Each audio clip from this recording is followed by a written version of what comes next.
Hello दोस्तों, स्वागत है हमारे YouTube channel Ram ji mathematics में। जैसा कि दोस्तों आपको पता है कि मैंने कल सुपर 10 की अपनी एक सीरीज़ शुरू की थी और सुपर 10 की सीरीज़ में मैंने एक पहली क्लास कर ली थी। ठीक है, उसके बाद मेरी आज सेकंड क्लास होने वाली है। दोस्तों मैं आपको बता दूं, सुपर 10 के माध्यम से मैं आपको वो क्वेश्चन कराऊंगा, वो सिलेक्टेड क्वेश्चन कराऊंगा। मैं ये नहीं कहता हूँ बिल्कुल यही क्वेश्चन आपको एग्जाम में छपा हुआ मिलेगा, ठीक है, लेकिन मैं जो सुपर 10 में अपने क्वेश्चन लाऊंगा बिल्कुल इसी टाइप के, ठीक है, बिल्कुल इसी टाइप के ऐसे ही क्वेश्चन वहाँ पर आपको एग्जाम में देखने को मिलेंगे। ठीक है, तो देखो आज की क्लास का मेरा यहाँ पर पहला क्वेश्चन जो स्टार्ट करते हैं नंबर सिस्टम का, बहुत ही बढ़िया और प्यारा सा क्वेश्चन है। यहाँ पर देखो इस क्वेश्चन को हम कैसे सॉल्व करते हैं। देखो जब भी इस टाइप का क्वेश्चन आ जाए आपको बस सिर्फ एक काम करना है। ठीक है, अभी आप तो वो वाले क्वेश्चन सीखते आ रहे हो, यहाँ पर 1, यहाँ पर 2, यहाँ पर 3, यहाँ पर इस टाइप से डिजिट दे रखी होती थी, लेकिन यहाँ पर बिल्कुल क्वेश्चन अलग ही चेंज टाइप का है। ठीक है, अगर ये क्वेश्चन आप लोगों ने पहले कभी नहीं पढ़ा है तो वाकई में ये क्वेश्चन आप लोग स्किप करके आओगे। तो यहाँ पर देखो हमें क्या करना होगा। जैसे कि हमारा ये 17/60 लिखा हुआ है, 17/60 लिखा हुआ है, इसको हम अपोजिट कर देंगे। अपोजिट यानी कि इसको हम उलट देंगे, तो इसको हम क्या करेंगे 60/17 लिख देंगे, 60/17 लिख देंगे। और यहाँ पर देखो भाग देंगे, भाग हमें डिवाइड, जो हमें डिवाइड करना है वो हमें दशमलव में नहीं जाना है। ठीक है, यहाँ पर 17, यहाँ पर 17 3 जा कितना होता है 51 होता है। ठीक है, तो यहाँ पर जितने बार जाना है हमें वो लिखना है। ठीक है, 17 3 जा कितना होता है 51 होता है, और यहाँ पर 9/17 बचा, 9/17। इसको अगर हम देखें तो इस रूप में लिख सकते हैं, बिल्कुल लिख सकते हैं, कोई प्रॉब्लम नहीं हो रही होगी इसमें। ठीक है, अब देखो यहाँ पर जो आपका ये 3 मान निकल करके आया है, ठीक है, ये 3 मान जो आपका पहले डिजिट आपकी जो निकल करके आई है यही हमारा ए का मान हो जाएगा, यही हमारा क्या हो जाएगा ए का मान हो जाएगा। ए इक्वल टू हमारा क्या हो जाएगा 3 हो जाएगा। उसके बाद देखो, उसके बाद जो आपका ये 9/17 बचा हुआ है, 9/17 को फिर से हम उलट देंगे, 17/9 लिखेंगे। अब 17/9 को जब हम भाग देंगे, 9 एकम 9 तो एक बार गया, और यहाँ पर बचे कितने 8, 8 बटे यहाँ पर 9 हो गए, 8/9 हो गए। यहाँ पर जो आपका ये 1 बचा है ये आपका देखो बी का मान हो जाएगा, ये किसका मान हो जाएगा बी का मान हो जाएगा। उसके बाद देखो यहाँ पर आपका 8/9 बचा हुआ है, फिर इस 8/9 को हम अपोजिट करेंगे, उलट देंगे, तो इसको हम 9/8 लिख सकते हैं। 9/8 को जब भाग देंगे एक बार जाएगा, एक सही 1/8 आ जाएगा। यहाँ पर देखो जो आपका ये 1 बचा हुआ है ये हमारा सी का मान है, ये हमारा किसका मान है सी का मान है। सी इक्वल टू हमारा कितना आ गया 1 आ गया। अब देखो यहाँ पर क्या बचा हमारा 1/8, 1/8 को फिर से हम यहाँ पर उलट देंगे, तो यहाँ पर क्या आ जाएगा हमारा 8/1 आ जाएगा, 8 अपन हमारा कितना आ जाएगा 1 आ जाएगा। तो यहाँ पर देखो भाग देंगे तो अब हमारा पूरा पूरा भाग 8 बार ही जाएगा। ठीक है, जब पूरा पूरा भाग हमारा 8 बार ही गया तो ये हमारा किसका मान हो गया डी का मान हो गया। ठीक है, डी इक्वल टू हमारा कितना हो जाएगा 8 हो जाएगा, डी इक्वल टू हमारा 8 हो जाएगा। ठीक है, तो ये प्रोसेस है हमारा इस क्वेश्चन को करने का। अगर आप लोगों ने पहले ये क्वेश्चन कभी नहीं पढ़ा होगा, डायरेक्ट आप लोगों ने एग्जाम में देखा, तो किसी भी हालत में इस क्वेश्चन को आप लोग कर नहीं सकते हो। ठीक है, यही तरीका इस क्वेश्चन का बहुत ही बढ़िया और सॉलिड तरीका है, सेकंडों में इस क्वेश्चन का आप आंसर निकाल लोगे। अब यहाँ पर देखो जो मैंने ABCD के मान निकाले हैं, ABCD के मान मैंने जिस तरीके से निकाले, आपसे एग्जामिनर कुछ भी पूछ सकता है कि A + B + C + D का मान ज्ञात कीजिए, 2A + 2B + 2C + 2D का मान ज्ञात कीजिए, कुछ भी आपसे A + B में गुणा माइनस लगा करके, ठीक है, आपसे पूछ सकता है एग्जामिनर। तो यहाँ पर आपको मेरा मेन उद्देश्य था ABCD के मान यहाँ पर मैं निकाल करके आपको दिखा दूँ। ठीक है, तो ये क्वेश्चन आपका मेरे ख्याल से पूरी तरह से क्लियर हो गया होगा। अगर आपको किसी भी प्रकार का इस क्वेश्चन में डाउट है तो निसंकोच को नीचे कमेंट बॉक्स में कमेंट करिएगा। इसके बाद मेरा नेक्स्ट क्वेश्चन है, यहाँ पर देखो जो हमारा ये क्वेश्चन है नंबर सिस्टम का, ये भी बहुत ही बढ़िया और प्यारा सा क्वेश्चन है। दोस्तों ये क्वेश्चन कराने से पहले मैं आपको थोड़ा सा अपनी इस सुपर 10 सीरीज के बारे में थोड़ा सा और जानकारी दे दूँ। दोस्तों जो मेरी सुपर 10 की सीरीज चल रही है, यहाँ पर देखो मैं आपको बहुत अच्छी से सब कुछ हर एक पॉइंट को यहाँ पर मैं नहीं समझा सकता हूँ। ये क्लास मेरी आपकी बस स्पीड को बरकरार रखने के लिए, स्पीड को बहुत ही मेनटेन करने के लिए आई है। ठीक है, ये सीरीज़ केवल सिर्फ और सिर्फ स्पीड के लिए है। यहाँ पर मैं काफ़ी तेज़ी से आपको पढ़ाऊँगा और सारे कॉन्सेप्ट बिल्कुल मैं एग्जांपल दे करके या किसी भी तरीके से हर क्वेश्चन में बहुत टाइम नहीं लेने वाला हूँ। अब देखो जैसे ये मेरा क्वेश्चन है डिविजिबिलिटी का क्वेश्चन है, यहाँ पर मैं थोड़ा सा आपको कॉन्सेप्ट बताऊँगा, अगर आपको समझ में आता है ठीक है, क्योंकि ये क्लास मेरी सिर्फ और सिर्फ स्पीड के लिए है। और उसके बाद अगर ये क्वेश्चन नहीं समझ में आता है तो मैंने नंबर सिस्टम की ऐसी क्लास ले रखी है, वहाँ से जाकर के ऐसे क्वेश्चन को पूर्णतः आप लोग समझ सकते हो। तो यहाँ पर देखो दिया हुआ है क्वेश्चन नंबर, जब दो संख्याओं को 17 से विभाजित किया जाता है तो 13 तथा 11 शेष बचता है। जब दो संख्याओं को 17 से विभाजित किया जाता है क्रमशः 13 तथा 11 शेष बचता है। यदि उन दो संख्याओं के योगफल को 17 से विभाजित किया जाए तो शेषफल क्या होगा। ठीक है, देखो इस टाइप का क्वेश्चन जब भी आता है तो इसमें हमें क्या मानना होता है, संख्या। सबसे मेन भूमिका होती है हमारी यहाँ पर संख्या की। हम ऐसी कौन सी संख्या माने कि 17 से विभाजित करने पर 13 और 11 शेष बचे। तो मैंने आपको जो पहले ये क्वेश्चन, पहले मैंने एक वीडियो अपलोड कर रखा है, ये क्वेश्चन बहुत ही अच्छी तरीके से वहाँ पर करा चुका हूँ। मैंने कहा था संख्या आप लोग क्या मान लेना, जैसे कि यहाँ पर दिया हुआ है दो संख्याओं को 17 से विभाजित किया जाए तो क्रमशः 13 तथा 11 शेष बचते हैं। जो आपके शेष बच रहे हैं पहली वाली लाइन में, वही आप संख्या मान लेना। ठीक है, जब दो संख्याओं को दो संख्याएँ हैं, ठीक है, तो हम संख्याएँ देखो यहाँ पर मानेंगे, कोई एक संख्या नहीं, दो संख्याएँ हैं। तो दो संख्या हम कौन सी मानेंगे, एक संख्या हमारी 13 हो गई और दूसरी संख्या हमारी 11 हो गई। ठीक है, मैंने कहा था जो पहली लाइन में शेष बच रहा है वही अपनी संख्याएं मान लेना। माना कि मेरी संख्याएं 13 और 11 हैं। आप कहोगे कि सर ये कैसे, ये सब बात मैंने अपने जो पिछला वीडियो मैंने अपलोड किया हुआ है उसमें मैंने सब कुछ बता रखा है। मैं वो सब बातें यहाँ पर नहीं बताने वाला हूँ। ठीक है, क्योंकि अब देखो सीखने का टाइम नहीं रहा, सिर्फ रिवीजन टाइम है। रिवीजन टाइम और अपनी स्पीड को बहुत ही तेज़ करने का टाइम है यहाँ पर। तो यहाँ पर संख्याएं हम कितनी मान लेंगे, 13 और 11 मान लेंगे। तो यहाँ पर देखो उसके बाद क्या दिया हुआ है, यदि उन दो संख्याओं को, अब मैंने संख्याएं तो मेरी पता ही हो गई, मैंने संख्याएं मान ली 13 और 11। यदि कह रहे हैं यदि उन दो संख्याओं के योगफल को 17 से विभाजित किया जाए। यहाँ पर मैंने आपको एक बात पहले भी और बताई थी, आज भी मैं और बता रहा हूँ। जो यहाँ पर बाद में आपसे पूछते हैं 17 से विभाजित किया जाए, तो ये वाली वैल्यू हमेशा इस वाली वैल्यू को विभाजित करनी चाहिए। ठीक है, तो ये वाली वैल्यू है, इस वैल्यू को जब पूरी डिवाइड करेगा तभी हमारा ये मेथड काम करता है। देखो एग्जाम में जो भी इस टाइप के क्वेश्चन आते हैं हमेशा ये वाला मेथड काम ही करता है। ये वैल्यू इस वैल्यू को हमेशा डिवाइड ही करती है, यही वाला क्वेश्चन आपसे पूछा ही जाता है। तो इसमें ज़्यादा कुछ कन्फ्यूजन की बात नहीं है। तो यहाँ पर देखो अब कहा जा रहा है यदि उन दो संख्याओं के योगफल को 17 से विभाजित किया जाए। यदि उन दो संख्याओं, अब संख्याओं का योगफल करेंगे, संख्याएं तो मैंने ये मान ली, संख्याओं का योगफल कितना होगा, 24 होगा, 24 होगा। यदि उन दो संख्याओं को योगफल को 17 से विभाजित किया, तो भैया हम 17 से विभाजित कर रहे हैं। तो यहाँ पर देखो शेषफल कितना बचा, 7 बचा। 17 योगफल को 17 से विभाजित किया जाए तब शेषफल क्या बचेगा, 7 बचेगा। ठीक है, तो यहाँ पर देखो 7 बचा। Option number D will be right answer हो जाएगा। Option number D will be right answer हो जाएगा। तो मेरा नेक्स्ट क्वेश्चन है इसके बाद, यहाँ पर देखो जो हमारा नेक्स्ट क्वेश्चन है परसेंटेज का, बहुत ही बढ़िया और प्यारा सा क्वेश्चन है। यहाँ पर देखो परसेंटेज के क्वेश्चन को हम कैसे लगाते हैं। अब परसेंटेज के क्वेश्चन को लगाना देखो बहुत सरल होता है, लेकिन मेरी ये क्लास सिर्फ स्पीड के लिए। अब कैसे आपको स्पीड को अपनी मेंटेन करना है, जैसे कि परसेंटेज के क्वेश्चन में कैसे, देखो यहाँ पर हम कम टाइम में कैसे क्वेश्चन को करते हैं। यहाँ पर देखो दिया हुआ 180 का 15%, 250 के 18% का कितना परसेंट है। 180 का सबसे पहले आपसे 15% निकलवाया जा रहा है। 180 का अगर आप 15% निकालोगे, ठीक है, तो आप लोग इस तरीके से निकालोगे, यहाँ पर 15/100 करोगे, उसके बाद काटोगे तब निकालोगे।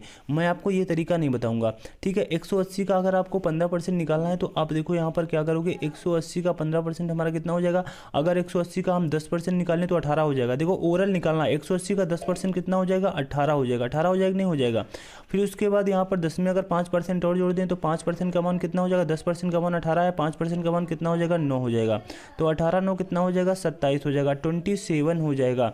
तो 180 का 15% कितना हो जाएगा, 27 हो जाएगा। तो ओवरऑल निकल कुछ लिखने की भी आवश्यकता नहीं है, 27 हो जाएगा। जैसे कि यहाँ पर देखो 250 के 18% का कितना प्रतिशत है। अब 250 का 18% निकालना है। यहाँ पर देखो 250 का 18% निकालना है, तो आप यही करोगे 18/100 करोगे, लेकिन ये तरीका सही नहीं है। 250 का देखो मैं क्या कर रहा हूँ, 10% निकाल लूँ। 250 का 10% कितना हो जाएगा, 25 हो जाएगा। उसके बाद मैं 10% का डबल कर दूंगा तो 20% का मान आ जाएगा। 20% का मान कितना हो जाएगा, 50 हो जाएगा। 20% का मान कितना हो जाएगा, 50 हो जाएगा। लेकिन आपसे 18% का मान निकलवाया जा रहा है, तो इसमें हम 2% घटा देंगे।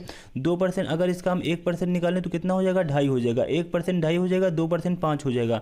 2% इसमें हम घटा दें, 5 घटा दें तो कितना आ जाएगा, 45 आ जाएगा। ठीक है, देखो ये लिखने की कोई आवश्यकता नहीं। ओवरऑल आप लोग निकालोगे 250 का 18% कितना होगा, तो कितना होगा, 45 होगा। अब यहाँ पर लिखा हुआ है 180 का 15%, 250 के 18% का कितना प्रतिशत है। ठीक है, 250 के 18% का, जिसका का कहा जाए वो वैल्यू नीचे, जिसका का कहा जाए वो वैल्यू नीचे, और जिसका पूछा जाए वो वैल्यू ऊपर। तो यहाँ पर कितना है 27 और यहाँ पर 100 करेंगे। अब यहाँ पर देखो क्या हो जाएगा, यहाँ पर हम काट सकते हैं 9 3 हमारा 27 हो जाएगा, 9 पन्ना 45 और 5 दूनी 10, यहाँ पर कितना हो जाएगा 60% हो जाएगा। 60% option number C will be right answer हो जाएगा। Option number C will be right answer हो जाएगा। आपको देखो इस तरह के क्वेश्चन इसी तरीके से लगाने हैं, तभी आपका अपना टाइम मैनेजमेंट कर पाओगे। क्योंकि अब की बार देखो एसएससी जीडी के पेपर में बार बार मैं ये कहता हूँ कि 1 घंटे में आपको 80 क्वेश्चन करते हैं, एक घंटे में आपको 80 क्वेश्चन करने हैं, जिसमें से 40 क्वेश्चन मैथ और रीजनिंग के हैं। अगर मैथ और रीजनिंग मॉडरेट लेवल या थोड़ा सा हार्ड लेवल की आ गई ना, तो वाकई में आपका 1 घंटे का टाइम समझ में ही नहीं आएगा। आपकी जीएस हिंदी जैसे सब्जेक्ट अगर आप लोगों ने पहले नहीं देखा तो वो छूट भी सकते हैं।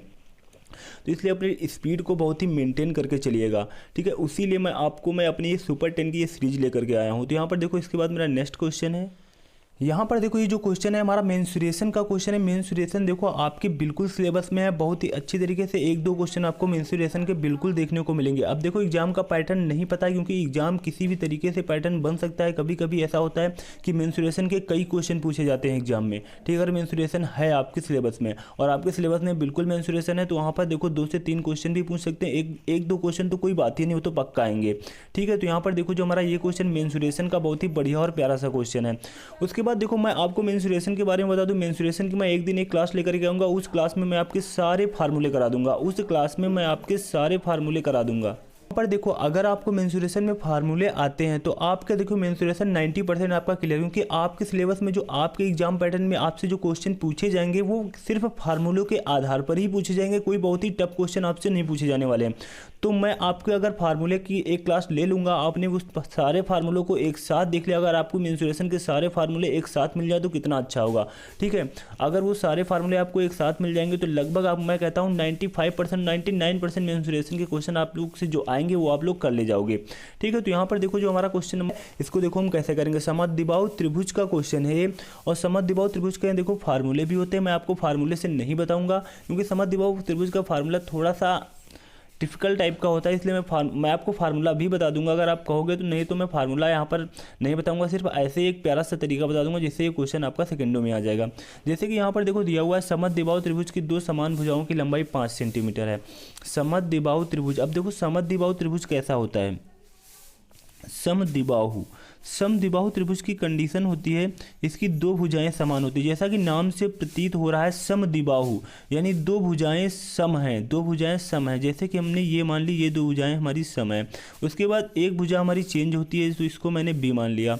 अब इसमें कहा गया है कि समान भुजाओं की लंबाई 5 सेंटीमीटर है, तो ए इक्वल टू हमारा कितना हो गया 5 हो गया। और उसके बाद तो हमारा ये 5 और ये 5, और उसके बाद हमारी ये जो बी वाली भुजा हो गई ये हमारी 8 हो गई, ठीक है। बी हमारी कितनी हो गई 8 हो गई। अब देखो यहाँ पर पूछा जा रहा है आपसे समद्विबाहु त्रिभुज का क्षेत्रफल। तो मैं आपको यहाँ पर देखो फार्मूला भी बता सकता हूँ, लेकिन मैं यहाँ पर देखो फार्मूला से पहले आपको करा दूँ, उसके बाद मैं ऐसे करा देता हूँ। तो समद्विबाहु त्रिभुज का आपको क्षेत्रफल निकालने के लिए एक फार्मूला भी बताया जाता है। यहाँ पर √4a² माइनस b², और यहाँ पर देखो क्या होता है b/4 होता है। ये आपका फार्मूला होता है, ठीक है। और उसके बाद एक यहाँ पर परिमाप का फार्मूला होता है, पेरीमीटर का फार्मूला होता है, तो वो भी मैं आपको साथ में ही बताते चलूँ।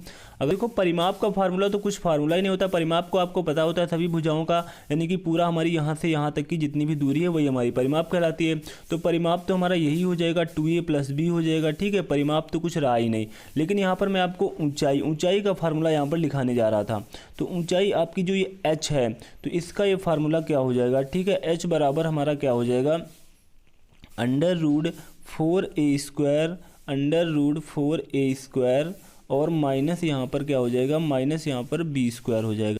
√4a² - b²/2, ये हमारा क्या होता है देखो ऊंचाई का फार्मूला होता है। तो यहाँ पर देखो समद्विबाहु त्रिभुज के मैंने तीनों फार्मूले आपको लिखा दिए हैं, ठीक है। क्षेत्रफल हो गया, परिमाप हो गया, ऊंचाई हो गया, बस यही आपसे पूछा जाता है। लेकिन मैं आपको यहाँ पर फार्मूले से नहीं कराने वाला हूँ, ऐसे ही आपका क्वेश्चन सेकंडों में आ जाएगा। देखो कैसे, यहाँ पर देखो आपका क्या दिया हुआ है, ये मैंने क्या बनाया, त्रिभुज बनाया।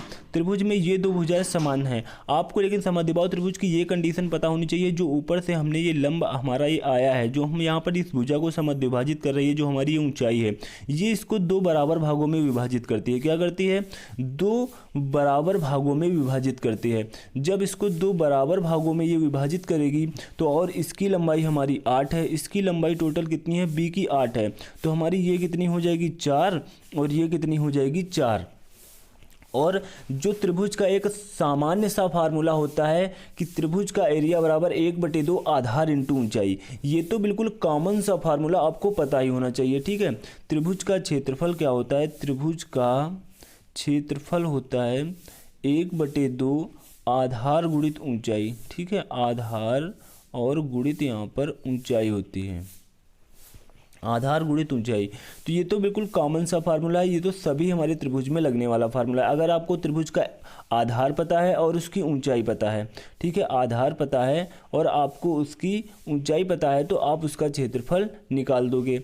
अब जैसे कि यहाँ पर देखो, इस क्वेश्चन में थोड़ा सा मैं टाइम इसलिए ले रहा हूँ जिससे कि आपका पूरी तरह से इस क्वेश्चन में जितने भी टाइप बनते हैं, इस क्वेश्चन का किसी भी तरह से कोई क्वेश्चन पूछा जाए समद्विबाहु त्रिभुज का, वो आपसे बच करके ना जाए। तो यहाँ पर देखो क्या हो गया हमारा, जैसे कि ये हमारा रहा समद्विबाहु त्रिभुज। यहाँ पर देखो कितना है, 5 है, ये 5 है, तो ये हमारा बीच से जब ऊंचाई समद्विभाजित करती है तो ये हमारी 4 हो गई, ये हमारी 4 हो गई। ठीक है, अब यहाँ से देखो ज़रा, अब यहाँ पर आपको क्या ये ऊंचाई पता है, नहीं पता है ना, क्योंकि देखो ये जब इसको समद्विभाजित कर रही है पूरी तरह से, तो यहाँ पर देखो आपका 90 डिग्री का कोण बनेगा, ये 90 डिग्री का कोण बनेगा, तो ये हमारा इतना देखो, ये हमारा ये वाला पार्ट समकोण त्रिभुज बन गया। और समकोण त्रिभुज के बारे में तो आपको पता ही है, कर्ण का स्क्वायर बराबर लंब का स्क्वायर प्लस आधार का स्क्वायर। और आपको ट्रिपलेट जिन लोगों को याद होंगे तो उनके लिए ट्रिपलेट बहुत ही अच्छी तरीके से पता होगा। एक ट्रिपलेट हमारा क्या होता है, 3 4 5 होता है। एक ट्रिपलेट हमारा क्या होता है, 3 4 5 होता है। अगर हमारी ये भुजा 4 है तो ये 5 है, तो ये हमारी कितनी हो जाएगी, 3। अगर आपको ट्रिपलेट नहीं पता है तो आप लोग निकाल लेना, कर्ण का स्क्वायर बराबर लंब का स्क्वायर प्लस आधार का स्क्वायर। तो यहाँ से देखो अब आपको ऊंचाई पता चल गई। जब आपको ऊंचाई पता चल गई तब आप लोग यहाँ से आसानी से एरिया निकाल सकते हो, आसानी से त्रिभुज का एरिया निकाल सकते हो। 1/2 आधार गुणित ऊंचाई होती है, तो आधार हमारा देखो कितना है, टोटल आधार हमारा कितना है, 8 है, ऊंचाई हमारी कितनी है, 3 हो गई। तो यहाँ पर काट देंगे तो 4 और 3 चक्कों कितना आ जाएगा, 12 आ जाएगा। ठीक है, देखो ये फार्मूला लगाने की मुझे कोई आवश्यकता ही नहीं पड़ी, फार्मूला याद करने की भी कोई आवश्यकता नहीं, क्योंकि ये वाला फार्मूला सामान्य सा तो सबको पता होता है। ठीक है, तो 12 सेंटीमीटर स्क्वायर हमारा आंसर आ जाएगा, 12 centimetre square will be right answer हो जाएगा। अगर आप लोग देखो इस क्वेश्चन को फार्मूले से लगाते, कहोगे सर इसको अगर फार्मूले से लगाएं, तो बिल्कुल अगर आपसे फार्मूला याद होता है तो बिल्कुल याद करें। मैं आपको सजेशन नहीं दूंगा कि आप लोग फार्मूला ही याद करो, क्योंकि जब क्वेश्चन हमारा ऐसे ही आ जाता है तो हमें फार्मूला इतने बड़े बड़े याद करने की कौन सी आवश्यकता है। तो यहाँ पर देखो जो हमारा फार्मूला एरिया के लिए दिया हुआ है, फार्मूला दिया हुआ है b/4a² माइनस बी स्क्वायर। कहीं फार्मूला आपसे थोड़ा सा मिस्टेक हो गया और क्वेश्चन आपका गलत हो जाएगा। तो यहाँ पर देखो b का मान कितना है, 8 है, √4a², a का मान कितना है, 5 है, तो 5 25, 25 चक्को कितना हो जाएगा, 100 हो जाएगा। और माइनस उसके बाद देखो यहाँ पर माइनस b² का मान कितना है, यहाँ पर 8 है, तो यहाँ पर कितना हो जाएगा, 8 का वर्ग 64 हो जाएगा। और यहाँ पर देखो क्या दिया हुआ है, 4 दिया हुआ है। तो अब देखो यहाँ पर सॉल्व करेंगे, यहाँ पर कितना हो जाएगा, 36, 8 × 36, रूट के अंदर बाहर निकालेंगे 6 आएगा, बाहर हमारा 4 है, तो 4 2 जा 8, यहाँ पर कितना आ जाएगा, 12 आ जाएगा। ठीक है, 12 आ जाएगा। तो देखो यहाँ से भी 12 सेंटीमीटर स्क्वायर आया और यहाँ से भी 12 सेंटीमीटर स्क्वायर आया, तो एक ही आंसर आया, कोई प्रॉब्लम नहीं है। देखो समद्विबाहु त्रिभुज की जितनी भी कंडीशन बनती थी मैंने एक क्वेश्चन में आपकी सारी कंडीशन यहाँ पर कवर करा दी हैं। इसके बाद देखो हमारा नेक्स्ट क्वेश्चन है, यहाँ पर नेक्स्ट क्वेश्चन देखो हमारा टाइम स्पीड एंड डिस्टेंस का क्वेश्चन है। बहुत ही बढ़िया और प्यारा सा क्वेश्चन है। यहाँ पर देखो टाइम स्पीड एंड डिस्टेंस में क्या होता है, हमारा बहुत ही ज़्यादा टाइम लॉस होता है, लेकिन यहाँ पर क्वेश्चन को बहुत ही ध्यान से हम लोग पढ़ेंगे और उसके बाद सेकंडों में क्वेश्चन के साथ खेल जाएंगे। जैसा कि यहाँ पर देखो मैं इन दोनों क्वेश्चन में आपके लिए ऑप्शन लेकर के नहीं आया था, क्योंकि देखो ऑप्शन में उन क्वेश्चनों, क्योंकि देखो टाइम बहुत कम है, टाइपिंग करने में काफ़ी ज़्यादा टाइम लग जाता है। अगर जिन क्वेश्चनों में ऑप्शन की आवश्यकता है, जो क्वेश्चन ऑप्शन से बहुत ही जल्दी तरीके से हो सकते हैं, तो मैंने उन क्वेश्चनों में जरूर आपके लिए ऑप्शन लेकर के आता हूँ। मेरा उद्देश्य सिर्फ आप लोग अपनी स्पीड को मेंटेन रखें और क्वेश्चन में अगर आपको कोई प्रॉब्लम है तो उसको सीखो, बस यही उद्देश्य है। तो यहाँ पर जैसे देखो टाइम, स्पीड एंड डिस्टेंस के क्वेश्चन में क्या दे रखा है, एक रेलगाड़ी 50 किलोमीटर की दूरी 25 मिनट में तय करती है। अगर उसकी चाल को 5% बढ़ा दिया जाए तो समान दूरी तय करने में कितना समय लेगी। अब देखो दूरी, यहाँ पर जो डिस्टेंस है वो कितनी है, 50 किलोमीटर है। 50 किलोमीटर हमारी डिस्टेंस है। 50 किलोमीटर की डिस्टेंस वो 50 मिनट में तय करती है, ठीक है, 50 मिनट में तय करती है। तो यहाँ पर देखो क्या हो जाएगा, यहाँ से हम चाल निकाल सकते हैं, अपनी स्पीड निकाल सकते हैं। तो चाल बराबर क्या आ जाएगी, ट्रेन की दूरी बटे समय होता है, तो 50 और बटे यहाँ पर कितना हो जाएगा 25। लेकिन वहाँ पर देखो क्या दिया हुआ है किलोमीटर में, और यहाँ पर क्या दिया हुआ है, यहाँ पर दिया हुआ है मिनट में। तो यहाँ पर इसको भी हम घंटे में चेंज कर लेते हैं। घंटे में चेंज करने के लिए यहाँ पर 60 से भाग देंगे, तो चाहे ऊपर हम 60 से गुणा करा दें, ठीक है। उसके बाद देखो यहाँ पर हम काट रहे हैं 55 25, और यहाँ पर कितना आ जाएगा 12 आ जाएगा, और यहाँ पर 5, और यहाँ पर कितना हो जाएगा 10 हो जाएगा। तो 120 किलोमीटर प्रति घंटा हमारी क्या आ गई, रेल की चाल आ गई। 120 किलोमीटर प्रति घंटा हमारी ट्रेन की चाल आ चुकी है। इसके बाद यहाँ पर कहा गया है यदि इसकी चाल को 5% बढ़ा दिया जाए। अब इसकी चाल को भैया 5% बढ़ा रहे हो, तो देखो 5% बढ़ाने का मतलब आप लोग ये निकालने मत बैठ जाना 120 का 105/100, 1 घंटा आप यही करते रहो। अरे यार 5% बढ़ाना है, इसका 10% बढ़ा होगा तो 5% 6 होगा, ठीक है। तो 126 किलोमीटर प्रति घंटा हो जाएगी, 126 किलोमीटर प्रति घंटा हो जाएगी। कह रहे हैं उसकी चाल को 5% बढ़ा दिया जाए तो समान दूरी तय करने में कितना समय लेगी। तो समय यानी कि t बराबर समान दूरी, वही दूरी 50 किलोमीटर, ठीक है। समय बराबर दूरी बटे चाल होता है 126। तो यहाँ पर कितना आ जाएगा 25 अपॉन, यहाँ पर कितना काटेंगे जब 2 से हम, तो 6 और 3, 25/63 यहाँ पर हावर्स, ठीक है। आप कुछ भी यहाँ पर हावर्स लिख सकते हो, ठीक है, क्योंकि यहाँ पर देखो टाइम हमारा कहाँ किलोमीटर प्रति घंटा में दिया हुआ है। तो 25/63 hours will be right answer हो जाएगा। इसके बाद दोस्तों मेरा नेक्स्ट क्वेश्चन है, यहाँ पर यह क्वेश्चन भी देखो परसेंटेज का क्वेश्चन है, और परसेंटेज में इलेक्शन का क्वेश्चन है। इलेक्शन का क्वेश्चन देखो हर एग्जाम में लगभग पूछा ही जाता है, ठीक है। तो इलेक्शन का क्वेश्चन बहुत ही महत्वपूर्ण होता है। जैसे कि यहाँ पर देखो दिया हुआ है, एक चुनाव में एक उम्मीदवार को 52% वोट मिले और वह 122 वोटों से जीत गया, ठीक है, 122 वोटों से जीत गया। जीतने वाले उम्मीदवार को कुल कितने वोट मिले। जैसा कि यहाँ पर देखो, इसको अगर एक उम्मीदवार है उसको 52% मिले हैं, तो जो हारा है तो उसको कितने मिले होंगे, उसको शेष वोट उसको मिले होंगे। तो अगर इनको भैया जीतने वाले को जब 52% मिले हैं तो हारे वाले को 48% मिले होंगे, ठीक है। जीतने वालों को मैंने मान लिया कि जीतने वाला ए है और हारने वाला हमारा बी है। अगर इनको 52% मिले हैं तो इनको भैया 48% मिले होंगे, ठीक है। यहाँ पर दिया हुआ वह 122 वोटों से जीत गया। जिनको 52% मिले हैं वो इनसे 152 वोटों से जीत गया। हमारे हिसाब से भैया ये 4% से जीत गए हैं, ठीक है। अगर वोटों की संख्या गिनती में की जाए तो 122 वोटों से जीते हैं। तो 4% की वैल्यू कितनी हो गई है 122। 4% की वैल्यू कितनी हो गई है 122। तो 122/4% ये हमारा सेम काम कर रहा है। अब यहाँ पर देखो जीतने वाले उम्मीदवार को कुल कितने वोट मिले। यहाँ पर आप लोग एक गलती करते हो, सीधा 4% बराबर 122 करते हो, 100% का मान निकालते हो। जब 100% का आपका मान निकलता है उसके बाद अब 100% के आप फिर क्वेश्चन को पढ़ोगे, इसमें देखोगे कि जीतने वाले उम्मीदवार को कुल कितने वोट मिले हैं, तब आप उस 100% का फिर से 52% निकालोगे। तो ये गलती ना करना। यहाँ पर 4% जब बराबर हमारा 122 के है और आपसे पूछा जा रहा है कि जीतने वाले उम्मीदवार को कुल कितने वोट मिले।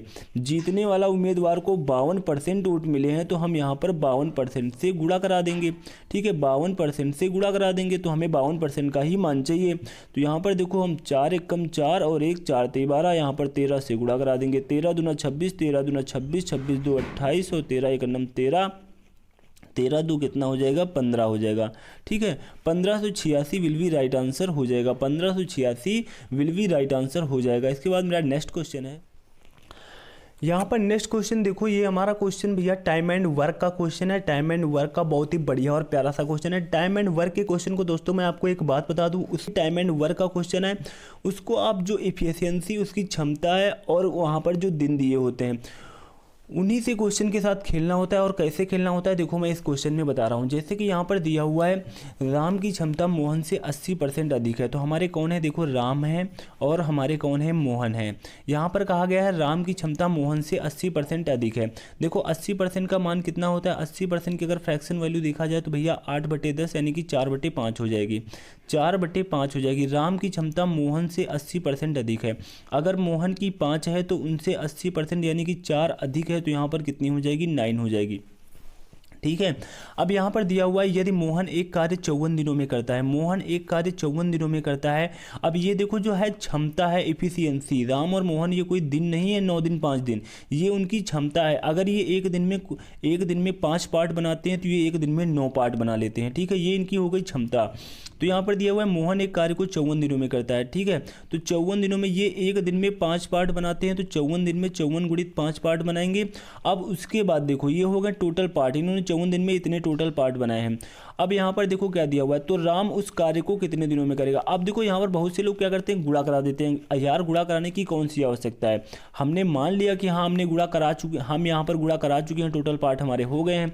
अब गुणा कराएं और यहाँ पर फिर देखो वही काम करें, तो राम उस कार्य को कितने दिनों में करेगा। अब देखो ये टोटल 54 गुणित मैंने 5 करा दिए इसमें, तो टोटल हमारे पार्टों की संख्या आ गई। उसके बाद राम इस कार्य को कितने दिनों में करेगा, तो राम के हम यहाँ क्षमता से भाग दे देंगे, हमारा मान आ जाएगा 9 छके 54 6 पंचे 30। ठीक है, 30 डेज आ जाएगा। ठीक है, 30 दिन विल बी राइट आंसर हो जाएगा, 30 दिन विल बी राइट आंसर हो जाएगा। इसके बाद देखो हमारा नेक्स्ट क्वेश्चन है, उसके बाद देखो हमारा ये क्वेश्चन है टाइम स्पीड एंड डिस्टेंस का, बहुत ही बढ़िया और प्यारा सा क्वेश्चन है। अजीत अपनी वास्तविक चाल की 3/5 चाल से चल करके जौनपुर से वाराणसी 20 मिनट देर से पहुंचता है। यदि वह अपनी वास्तविक चाल से चले तो उसे वाराणसी पहुंचने में कितना समय लगेगा। देखो टाइम स्पीड एंड डिस्टेंस के क्वेश्चन को आप लोग जब रेशियो में लगाओगे, जब भी रेशियो में लगाओगे बहुत ही जल्दी आपका आंसर आएगा, सेकंडों में आएगा। रेशियो में लगाने का मतलब है जैसे कि यहाँ पर आपको चाल दी हुई है, चाल का उल्टा क्या होता है, टाइम होता है। अब यहाँ पर देखो क्वेश्चन में मैं आपको कैसे समझा रहा हूँ। अजीत अपनी वास्तविक चाल, अब अजीत की जो स्पीड थी, ठीक है, अजीत की जो स्पीड थी, उनकी वास्तविक चाल थी 5, लेकिन वो चल रहे हैं 3 की चाल से। वास्तविक स्पीड इनकी 5 थी और वो चल रहे हैं 3 से। जब भी इस तरीके से दिया हो तो आप इस तरीके से मान लेना। उनकी चाल का रेशियो है 5:3 का। उनकी 5 वास्तविक चाल थी, अब वो 3 की चाल से चल रहे हैं। 3/5 चाल से चल करके जौनपुर से वाराणसी 20 मिनट देर से पहुंचता है, 20 मिनट देर से पहुंचता है। तो यहाँ पर देखो समय कितना हो जाएगा, यहाँ पर समय कितना हो जाएगा, जो हमारा टाइम हो जाएगा अपोजिट हो जाएगा 3:5 का रेशियो हो जाएगा। अब उसके बाद जो हमारा समय का रेशियो ये आ चुका है, तो यदि वह अपनी वास्तविक चाल से चले तो उसे वाराणसी पहुंचने में कितना समय लगेगा। अब देखो इसकी चाल का रेशियो ये था और टाइम का रेशियो ये है, और हमारे हिसाब से यहाँ पर जब इसने अपनी चाल में परिवर्तन किया है तो जौनपुर से वाराणसी 20 मिनट देरी से पहुंचता है। अगर इस चाल से जाता तो इस समय में पहुंचता, इस चाल से जाता तो इस समय में पहुंचता। उसकी चाल में परिवर्तन के कारण यहाँ पर देखो हमारे अकॉर्डिंग 2 का अंतर आया है, और उसके अकॉर्डिंग यहाँ पर कितने का अंतर आया है, 20 का अंतर आया है। 20 मिनट देर से पहुँचता है। तो यहाँ पर 1 बराबर कितने के हो जाएगा, 10 के। 1 बराबर कितने के हो जाएगा, 10 मिनट के। यहाँ पर आपको एक बात गौर करनी होती है कि जो आपका ये 20 मिनट दिया हुआ है, ठीक है, ये आपका जो 20 मिनट दिया हुआ है, यहाँ पर देखो हम नहीं जानते कि ये हमारा टाइम घंटे में है, मिनट में है, सेकंड में। ये हमारी चाल किस में है, ये जब हम रेशियो में लिखे होते हैं तो हमें नहीं पता है। लेकिन यहाँ पर आपको मेन फोकस करने की बात होती है जो आपको यहाँ पर रियल टाइम दिया हुआ है। हमने तो मान लिया हमारे अकॉर्डिंग टाइम का अंतर 2 का आ रहा है और इनके अकॉर्डिंग टाइम का अंतर कितना, 20 मिनट का आ रहा है। तो इस 20 मिनट को बहुत ध्यान देने योग्य होता है। 1 बराबर अब 10 मिनट के लिखेंगे क्योंकि इस मिनट का ही पूरा खेला होगा। तो उसे वाराणसी पहुंचने में कितना समय लगेगा, तो उसे यदि वो अपनी वास्तविक चाल से चले, तो वास्तविक चाल इनकी ये है 5, तो इससे जा रहे हैं तो 3 समय लग रहा है। 1 बराबर 10 के है तो 3 बराबर कितने के हो जाएगा, 30 मिनट के हो जाएगा। ये 3 बराबर कितने के हो जाएगा, 30 मिनट के हो जाएगा। तो यहाँ पर आपका आंसर कितना आ जाएगा, 30 minute will be right answer हो जाएगा। तो आज की मेरी यह क्लास कैसी लगी नीचे कमेंट बॉक्स में कमेंट करके अवश्य बताएं, और अभी तक हमारे YouTube channel Ram ji mathematics को सब्सक्राइब नहीं किया तो यार सब्सक्राइब कर लेना, बेल आइकन पे ऑल पे जाकर प्रेस कर लेना, जिससे कि अपनी मैं कोई नई वीडियो अपलोड करूँ उसकी नोटिफिकेशन आपको तुरंत मिल सके। Thanks to all of you.